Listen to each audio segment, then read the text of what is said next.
Panza sango ya Congo. Biso tutolanda site wana. Grand site ya masolo. On a koyoka ba nouvelle. On a reçu information. Panza sango ya Congo. Et dit nos images. Kitoko. Na hivi tena kana montre na ngwa. Tozo ko mabi. Tozo ko ma 20h30 kala te. Merci na ba otu ba olanda biso. Ba mtu ba vana ba parler na ba ko tuna na minute wala nani. Ko twa mtuaka lelo. Vedi mtuaka. Affaire ya leo. So bo bo munanga trop. Faut voir na site na biso. Panza sango ya Congo. Ba président edino en direct ngi yala. Donc awa ya churino. De son selbino churum. 3W. Panza sango ya Congo. Donc yango la boye yango pesa solo aussi na mbalo. On lui embele ba tout ni kota sur va comprendre. Ça c'est Joe Tribiani. C'est ça. Dis-moi qui tu fréquentes, je te dirai qui tu es. On est faut tout na mutu mususu après ça nos réponses. Faut luka ba o ba yebi ba tang la classe. Ba o ba yaki na ngoka te marque. Ya nsepolo aya zintswaka ba boka ntswaka nzimwaka. Uele yekola kolo na leli. Panza sango bilili 3W. Panza sango ya Congo. Wa ya biso mogo.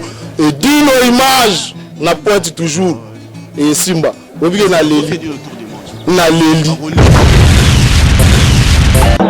Panza sango ya Congo bomonde na ko peselango. To panza sango ya Congo et dit nos images soumet. Comment la biso? Nakangi sizo na bo. Bolingo ya gato vanda na boye. Panza sango ya Congo sango panza na edine photo image MJ30 pas dans la carte boss. www panza sango ya Congo. Donc dans lobby ba site mususu vraiment beaucoup kangana bino. Panza sango ya Congo edine image ya edine. Bozaki ya Kozela, Rebino Sango Malamu, plus besoin de vous tracasser, plus besoin d'aller de gauche à droite, plus besoin de vous prendre la tête sur internet. Site Kakamoko, Lisolo Kakamoko, donc na Libino Masolo ya Sika, site ya Sika, Makambotu ya Sika.